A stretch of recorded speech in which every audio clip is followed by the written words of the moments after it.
మహిమ కలుగునుగాక. ఈరోజు జనవరి 7, 2026. ఆల్రెడీ మనకి న్యూ ఇయర్ వచ్చి కూడా వారం రోజులు అయిపోయింది. మరి బైబిల్ చదవడం మొదలుపెట్టారా? చదువుతున్నారా కంటిన్యూస్గా? ఈరోజు నేనైతే నిర్గమకాండము 11వ అధ్యాయం నుండి 20వ అధ్యాయం వరకు చదివాను.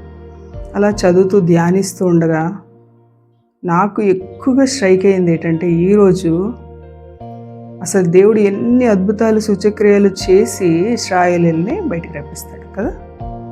అయినా సరే వాళ్ళు అడుగడుగున మోషేని విసిగిస్తూనే ఉన్నారు. ఫరో సైన్యం వెనకాల తరవడం చూసి మమ్మల్ని చంపడానికైనా ఎక్కడ తీసుకొచ్చావు అంటున్నారు. కానీ దేవుడు ఆ రాత్రి ఎంత గొప్ప అద్భుతం చేశాడు. సముద్రాన్ని పాయలుగా చేసి వారిని ఆరిన నేల మీద నడిపించేశాడు.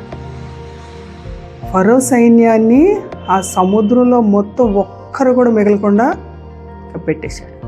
అది చూశారు, స్తుతించారు. బయటకు వచ్చినాక మళ్ళీ కొంచెం దూరం వెళ్ళగానే మళ్ళీ సణుగుడు స్టార్ట్. మళ్ళీ కొంచెం దూరం వెళ్ళగానే మళ్ళీ సణుగుడు స్టార్ట్. నీళ్ళ కోసం ఒకసారి, మాంసం కోసం ఒకసారి. ఇంకా ఏది జరగకపోయినా మోషే మీద ఏమంటున్నారు? ఇందుకైనా మమ్మల్ని తీసుకొచ్చావు, ఇందుకైనా మమ్మల్ని తీసుకొచ్చావు. క్రైస్తవులైన మనం కూడా కొన్నిసార్లు దేవుడు ఎన్ని అద్భుతాలు చేసినా ఏదైనా చేయలేదనుకో, ఇదేనా నువ్వు నాకు చేసింది, ఇదేనా పాస్టర్ గారు మీరు ప్రార్థన చేస్తున్నారు కానీ అవ్వట్లేదు, ఇవన్నీ కాదండి. దేవుడు మనకి ముందుగా చేసిన అద్భుతాలను గుర్తు చేసుకుంటే ఇది కూడా చేస్తాడనే విశ్వాసం మనకి కలగాలి. వెనకున్నవి చేశాడు కదా, ముందున్నవి కూడా ఆయన చేస్తాడనే విశ్వాసం మనకు కలిగి ఉంటే ఖచ్చితంగా మనం కూడా విజయాలను చూస్తాం. అంతేగాని ప్రతి దానికి సణిగి సణిగి సణిగి దేవుడి మీద సణగడమే, దైవజనుల మీద సణగడమే, ఇదేమైనా మంచిదండి? సణిగితే బెస్టా, ఓర్చుకొని ఆయన కార్యాలు చూడడం బెస్టా? మనలో మనమే పరీక్ష చేసుకోవాలి. ప్రతి దానికి కూడా మనం కుంగిపోకూడదు.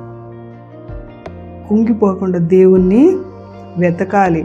ప్రభా నువ్వు నాకు అప్పుడు అది చేసావు, ఇప్పుడు ఖచ్చితంగా నువ్వు ఈ కార్యం కూడా చేయగలవు అని అడిగితే దేవుడు చేస్తాడండి, ఖచ్చితంగా చేస్తాడు. అయితే మనం అనేక విషయాల్ని మనం కూడా నేర్చుకోవాలి. దేవుడు అడుగుతాడు, మరి నువ్వు నాతో ఎంత సమయం గడుపుతున్నావు? నేను ఇచ్చిన వాక్యాన్ని చదువుతున్నావా? ప్రార్థనలో నాతో మాట్లాడుతున్నావా? నన్ను ఆరాధిస్తున్నావా? అంటే మన జవాబు ఏమై ఉంటుంది? అందుకే రోజు బైబిల్ చదువుదాం, ప్రార్థన చేద్దాం, దేవుని స్తుతిద్దాం. దేవుడు మనల్ని అందరినీ దీవించునుగాక.